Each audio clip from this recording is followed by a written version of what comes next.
And we're following some breaking news, taking a live look at the intersection of Low and Colvin Streets in southeast Baltimore, where we're hearing reports of a shooting with multiple victims. Fox 45 News has reached out to police for more information on this incident, but we have yet to hear back. We'll keep you updated as we learn more about what happened at that scene. But you do see police crime tapes set up and police officers on the scene. Good evening, everybody. I'm Mary Bubala. Fox 45 News demanding accountability from city leaders after a 12-year-old boy was shot and killed in South Baltimore last night. That boy is the 9th child under the age of 18 murdered in Baltimore this year. He is one of 2 people killed in Baltimore this weekend. 3 other people were hurt in shootings. So far this April, Baltimore City has seen more than a murder a day. The deadly violence comes as Mayor Brandon Scott is set to deliver his State of the City address tomorrow. Now, we're covering every angle of the deadly violence tonight. Former federal prosecutor Thiru Vignarajah is live in studio to weigh in. But we begin with Fox 45's Vincent Hill and the latest on the 12-year-old killed last night. Vincent? Yeah, Mary, another troubling stat. At the rate we're at right now, Baltimore City loses a teen every 10 days. Of one juvenile male shot at the location, not cause of breathing. Each person shot out front. Through social media, thoughts and prayers pouring in for this 12-year-old, the latest victim of Baltimore's juvenile gun violence. But he didn't deserve to die that way. Nobody does.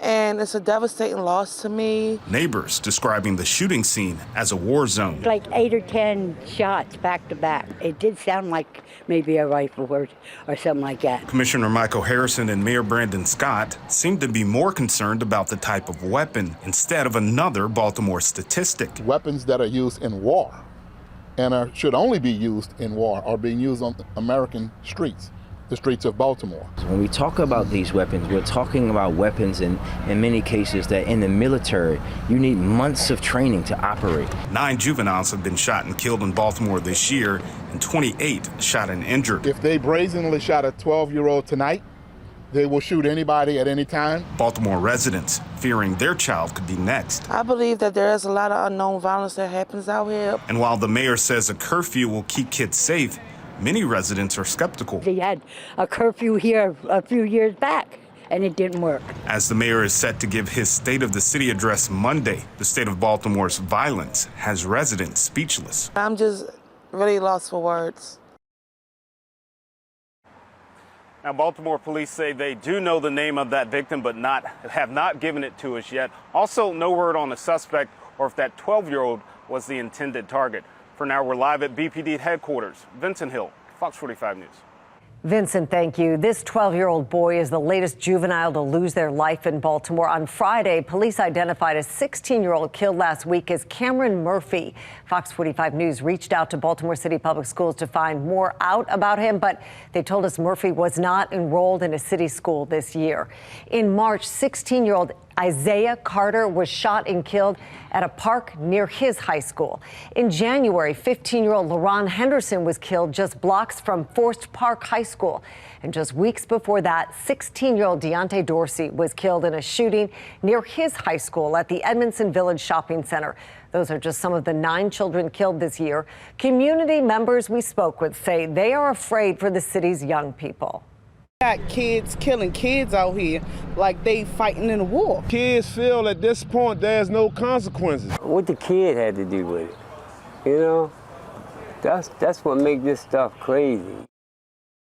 Well, Fox 45 News has pressed the mayor about what he's doing to keep children safe and about his summer crime plan, but he hasn't given us many answers. The mayor did announce the city will start enforcing a curfew this Memorial Day weekend. Now, that announcement came after 2 teenagers were hurt in a shooting in the Inner Harbor. It happened while hundreds of young people had gathered there.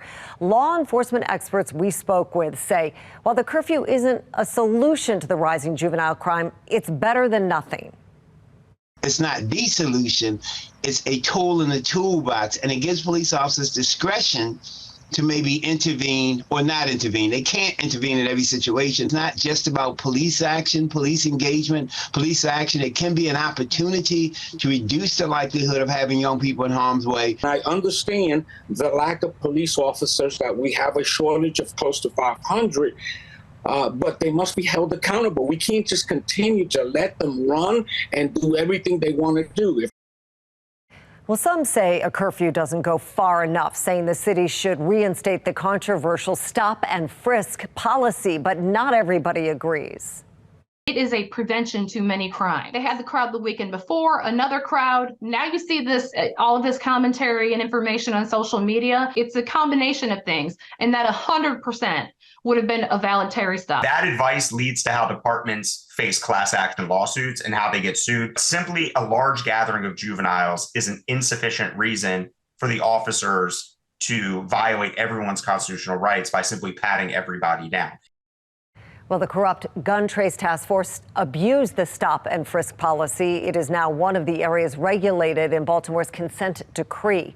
And we want to hear from you. Do you think stop and frisk should be reinstated given the recent violence? So far, 94% of voters say yes. Head to foxbaltimore.com/vote to weigh in.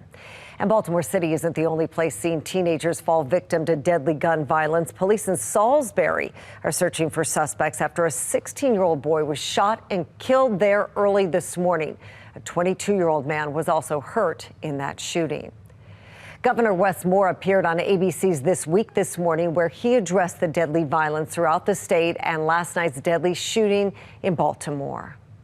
Just last night in Baltimore, we had a 12-year-old murdered with an assault rifle, a 12-year-old.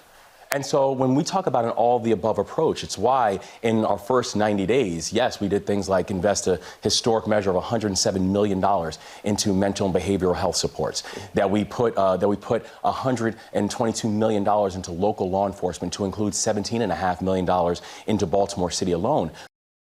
Now, the governor did not mention the crime bills that stalled in Annapolis during the 2023 legislative session. Supporters say those bills would have addressed illegal guns and repeat violent offenders, including the Violent Firearms Offender Act and another bill that would have made the theft of a firearm a felony. Fox 45 News has pressed the governor on those bills, and while he has said illegal guns are the problem, he hasn't directly addressed how he plans to get them off the streets.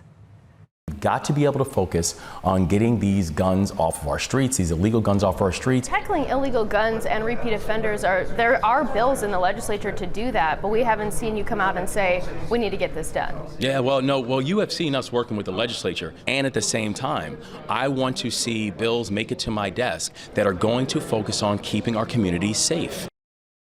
Well, let's bring in former city prosecutor Thuru Vignarajah. Thuru, thanks for coming in tonight. Thanks for having me. You tweeted about last night's shooting, saying if this doesn't inspire action, not just empty words of outrage, I don't know what will. What specific action do you think needs to be taken at this point? Look, we know that there is a formula to drive down gun violence and repeat violent offenders and juvenile crime. We know it because we did it back a decade ago. We had gotten murders below 200. This wasn't an everyday occurrence.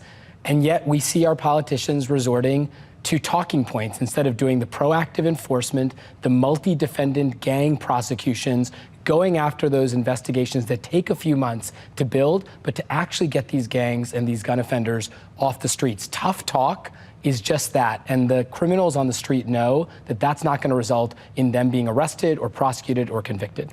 We have a death of a 12-year-old last night. Do you think enforcing the curfew will work to curb juvenile crime and juveniles just being out in the streets? You know, candidly, I fear that the curfew is just more tough talk. We are down 600 officers. We don't have enough officers to prosecute and police carjackings and murders. The notion that we have cops on the streets to round up 15 and 16-year-olds staying out past 10 p.m., I just think the mayor is giving the impression that the people of Baltimore are stupid. He's always claimed that the Western District is down. It leads the city in murders this year. We've had 18 murders in the last 15 days, and you hear the mayor tweeting about fire alarms. Well, the mayor is going to give his State of the City address tomorrow. What do you hope to hear from him?